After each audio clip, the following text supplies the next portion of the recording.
Salut, c'est Tom de Tom Migo Photographie et aujourd'hui un petit tuto pour te montrer comment je m'y prends pour nettoyer le dessous des chaussures de mes mariés. Et oui, l'art n'a pas de limite.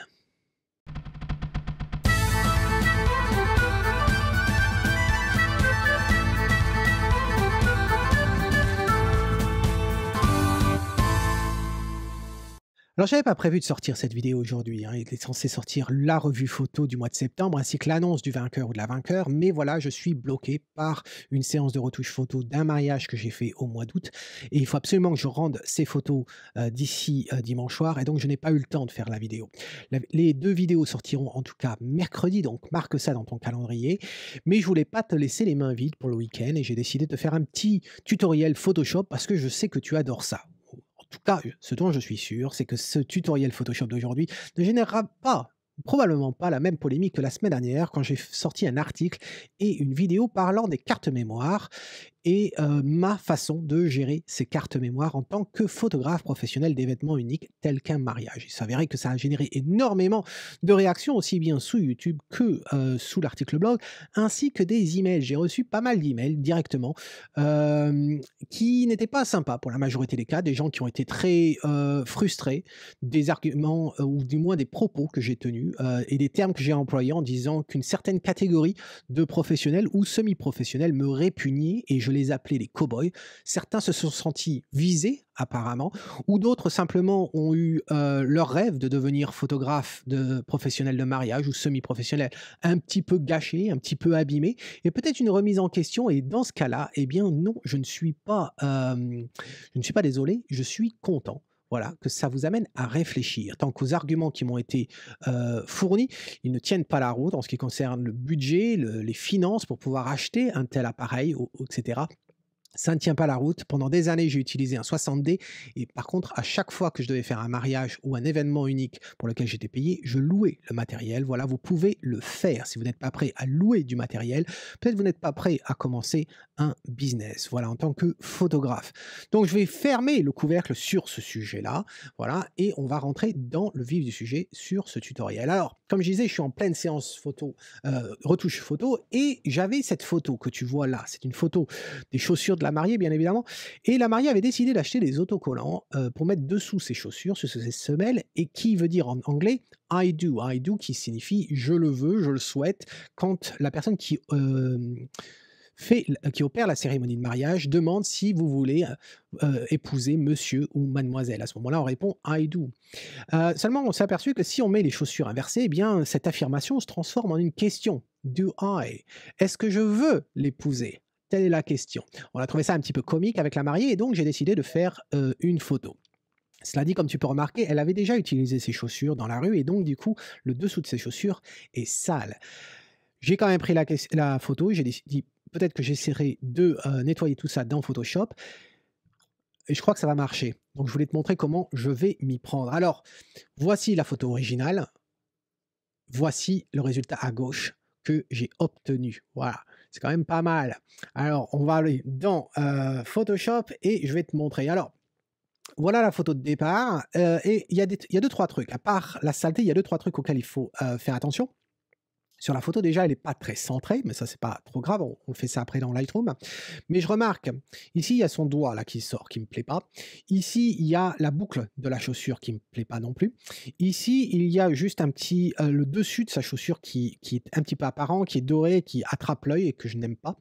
Et enfin, ici, il y a un petit peu en bas, tu remarqueras, il y a un petit peu de luminosité sur au niveau de la couture ici de la chaussure et donc c'est très visible.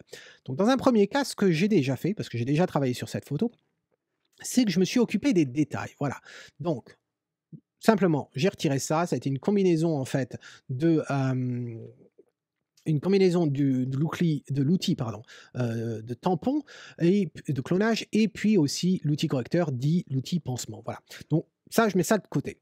Ensuite, tu remarqueras, on a chaussure de droite ici, un groupe. En fait, ça, c'est pour traiter la chaussure de droite et voici ce que ça donne. On va faire ensemble la chaussure de gauche. Je ne vais pas me contenter de te dire comment je l'ai fait, on va le faire ensemble. Voilà.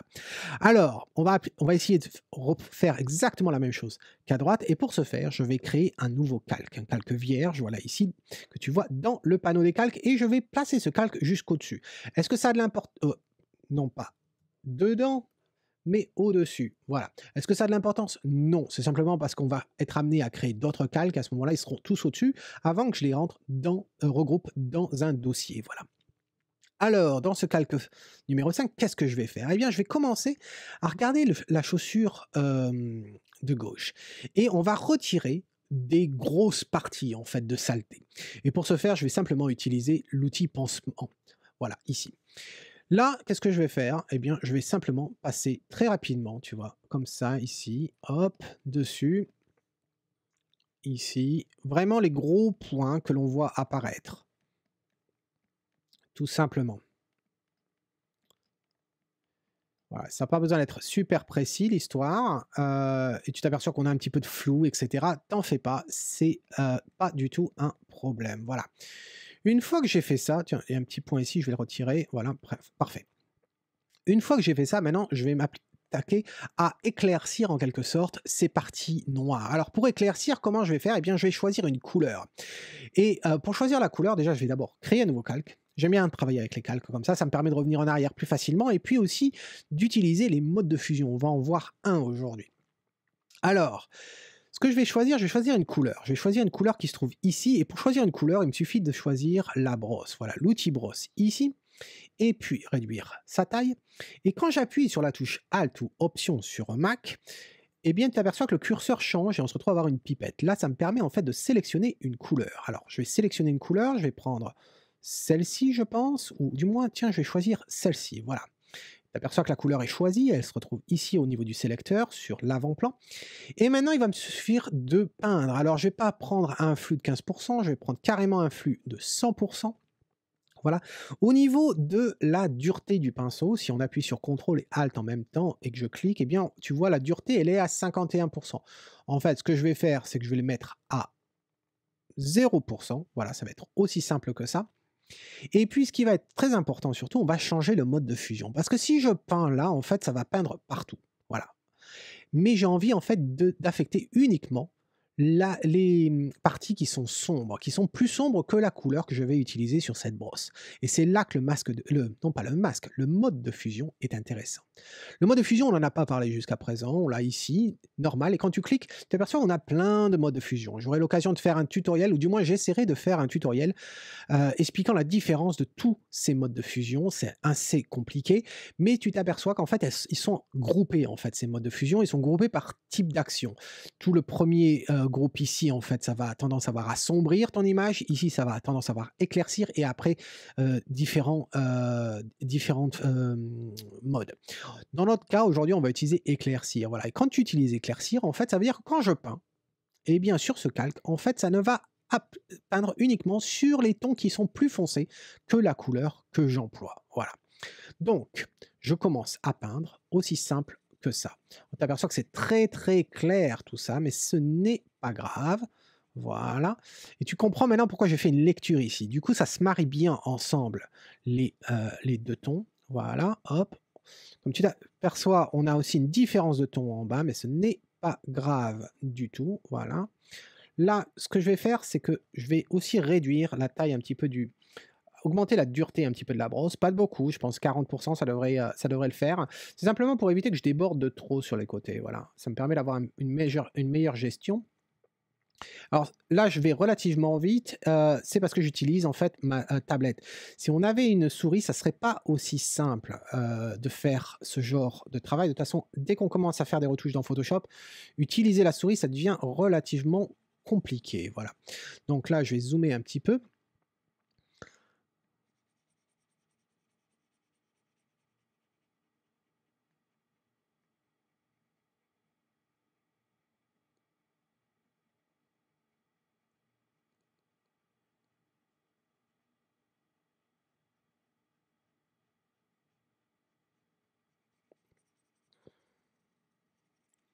le résultat, ça semble très bien là.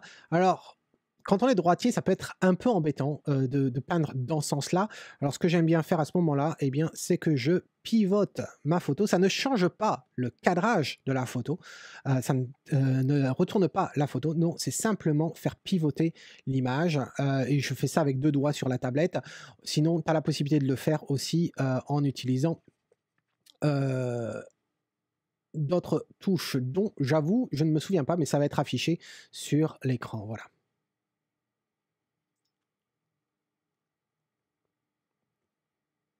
C'est toujours plus simple de peindre en faisant de haut en bas ou en diagonale plutôt que de les faire à l'horizontale. Voilà. Donc, écoute, le résultat a l'air plutôt sympa ici, je trouve. Et que de toute façon, je n'ai pas peur de peindre sur le blanc, tout simplement parce que le blanc, tu vois, regarde, si je peins ici, rien ne se passe, tout simplement parce que le blanc est plus clair que la couleur que je suis en train d'utiliser avec ma brosse. Voilà. Donc c'est vraiment juste le bord que j'essaie de toucher. Voilà, ici. C'est simple que ça. Et là, je vais, si je fais échapper, pof, je reviens à l'orientation de départ. Ok. Écoute, ça me paraît pas mal du tout comme effet ici. Ça a l'air d'avoir un petit peu débordé à cet endroit-là, mais c'est pas grave, on aura l'occasion de réparer ça. Alors je vais repasser ici, voilà, hop.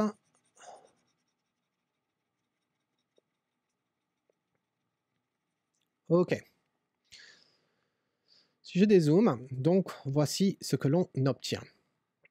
C'est pas la même couleur que celle qu'on a à droite. Donc du coup, qu'est-ce que j'ai envie de faire? Eh bien, je vais faire la même chose. Je vais recréer un autre calque et là, je vais prendre la couleur qu'on a à droite. Alors si on me demande mais pourquoi tu n'as pas choisi de faire la couleur à droite dès le départ, c'était pour une question de facilité parce que j'avais la couleur que j'ai utilisée, comme tu as pu voir, elle était existante déjà sous la chaussure. Donc ça me permettait d'avoir une seule et même couleur et ensuite de peindre directement dessus. Voilà. Je suis simplement aperçu que j'avais un meilleur résultat si je faisais cette approche-là. Là, je ne vais pas changer le mode de fusion. Et au niveau de la couleur, eh bien, je vais sélectionner simplement la couleur de la chaussure ici, là, celle à cet endroit-là. Voilà, ça devrait le faire comme ceci. Et maintenant, alors, si tu n'as pas vu, en fait, j'ai pris une sélection de la couleur de la chaussure de droite afin que les 2 chaussures correspondent. Voilà. Là, je vais peindre. Alors, il va falloir que je fasse quand même un petit peu attention à ne pas déborder parce que là, du coup, je n'utilise plus le mode de fusion. Donc, du coup, il peint vraiment sur toute la chaussure. Voilà.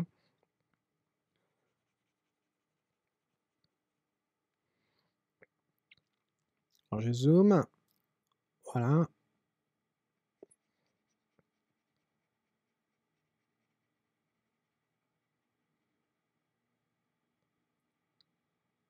Alors, tu me vois un petit peu débordé, c'est pas trop grave parce qu'au final, je vais utiliser quand même un masque de fusion pour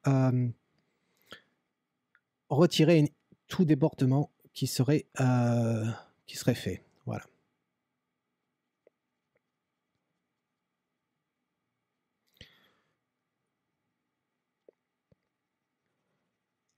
Voilà, je trouve que le résultat devrait être pas mal du tout. Ouais, j'ai vraiment pas fait bien les bords, mais normalement quand j'enregistre pas le tutoriel, du coup je le fais un petit peu mieux. Là, j'essaie de le faire le plus rapidement possible pour pas te garder 3 heures sur la vidéo. Voilà. Et maintenant que j'ai fait ça, je peux régler un petit peu l'opacité. Alors quand je règle l'opacité, en fait, c'est l'opacité de ce calque-là. Voilà, je vais pouvoir comme ceci, je pense que ça va très bien. Et je vais grouper donc les 3 calques que j'ai créés. Et pour les grouper, il me suffit de les sélectionner et ensuite de cliquer sur le dossier ici. Voilà, ça m'a créé ça. Je pourrais le renommer, on va l'appeler chaussures sans les majuscules, chaussures gauche, voilà. Et comme j'ai fait pour la chaussure droite, je vais appliquer un masque de fusion et le masque de fusion, il est ici. Voilà. Et par défaut, il va être blanc, donc il révèle tout. Et il me suffit simplement, toujours avec la brosse, prendre la couleur noire et maintenant de passer, on va régler la dureté, donc on va augmenter la dureté, voilà, je pense 60 ça devrait le faire. Et je vais être sur les bords de la chaussure. Alors je vais zoomer un petit peu, voilà, hop, pas trop trop quand même, mais un petit peu. Et je vais passer comme ceci. Alors, hop, tu remarqueras que j'ai un flux et une opacité de 100, ce qui me permet de pas avoir à passer plusieurs fois pour obtenir le résultat voulu. Voilà, hop, ça révèle le blanc que j'avais un petit peu débordé sur le dernier coup. On va monter, on va suivre le bord en fait de l'image. Alors si tu me vois passer à plusieurs reprises, c'est simplement pour, pour faire un travail plus propre, hein. Ça applique pas les couches, c'est simplement, vous faire une ligne bien droite, voilà.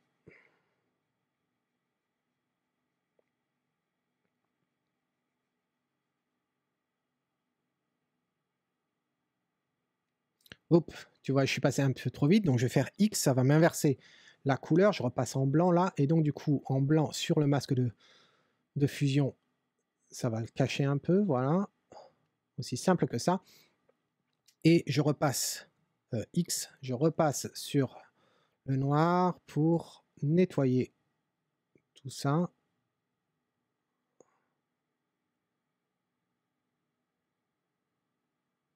Alors, normalement, tu devrais faire un travail plus propre que ça, hein. Je veux simplement que tu comprennes le principe. Donc voilà quand on a appliqué ça. Et enfin, le dernier, je vais choisir toujours en noir, mais là, je vais choisir la dureté, je vais la changer, je vais la mettre à 0. Je vais appliquer le plus large possible et ça va me créer un dégradé. Voilà, je vais commencer en bas, là où je n'avais pas appliqué la moindre modification. Et comme ça, si, oh, je suis allé un petit peu trop, je vais faire X pour revenir. On part du dessus, voilà. Voilà, jusqu'à ce que ça apparaisse. Et voilà. Alors c'est vrai, si tu te dis, tiens, tu aurais pu démarquer au départ, faire un masque de fusion pour marquer bien la chaussure et ensuite faire les modifications à l'intérieur même de ce groupe-là qui est déjà marqué, on aurait pu effectivement le faire de cette façon-là. Voilà. Et donc, voilà le résultat. Alors ça paraît pas forcément très propre là, cela dit, quand on le passe ensuite dans Lightroom, eh bien regarde, voici le résultat que l'on obtient. Alors hop, je vais ouvrir ça, voilà, on est dans le module de développement, je choisis la photo en question, voilà l'original, donc on était ici au sortir de Lightroom, de Photoshop, pardon. Et ensuite, qu'est-ce que j'applique? J'applique un de mes presets que j'utilise. Alors on va voir qu'est-ce que fait ce preset. Déjà, tu t'aperçois qu'il nous met une réduction de bruit. Ça, c'est parce que je l'avais créé pour un mariage particulier. Donc, j'avais un certain niveau de bruit à gérer sur toutes les photos d'une seule et même scène. Voilà, donc là, je l'ai prise à ISO 200. Je n'ai pas besoin de la réduction de bruit. La netteté, on va utiliser le masque. On va vérifier que tout va bien à ce niveau-là. Donc là, ici, ça me va tout à fait. C'est uniquement les lettres qui m'intéressent. Ensuite, on arrive ici à la base, alors tu t'aperçois qu'on a fait quoi? On a augmenté la balance des blancs, on est passé vers un ton plus chaud, on est passé aussi à un ton un peu plus rouge que vert. Ensuite, augmenter l'exposition. Ensuite, contraste, on n'a absolument rien fait. Les hautes lumières, on les a augmentées légèrement. Les ombres, on les a diminuées. Parce qu'au final, on veut quelque chose qui soit assez clair, assez lumineux. Les blancs, par contre, on les a un petit peu baissés parce que comme on a augmenté les hautes lumières, on pourrait avoir du cramé, donc on baisse un petit peu les blancs. Et les noirs, eh bien, on les baisse également, ce qui nous permet d'avoir un peu moins de contraste dans l'image. Ensuite, la vibrance, on la baisse également, ça nous aide sur les tons moyens. Et au niveau de la courbe, voilà, j'ai fait une courbe et une courbe qui me permet de créer cet effet voile, cet effet mat que tu pourrais aussi en voir en utilisant dans les effets de choisir l'outil de dévoilage. Voilà, cette version de Lightroom est en anglais, je ne l'ai pas changé. Et voilà, en fait, c'est tout.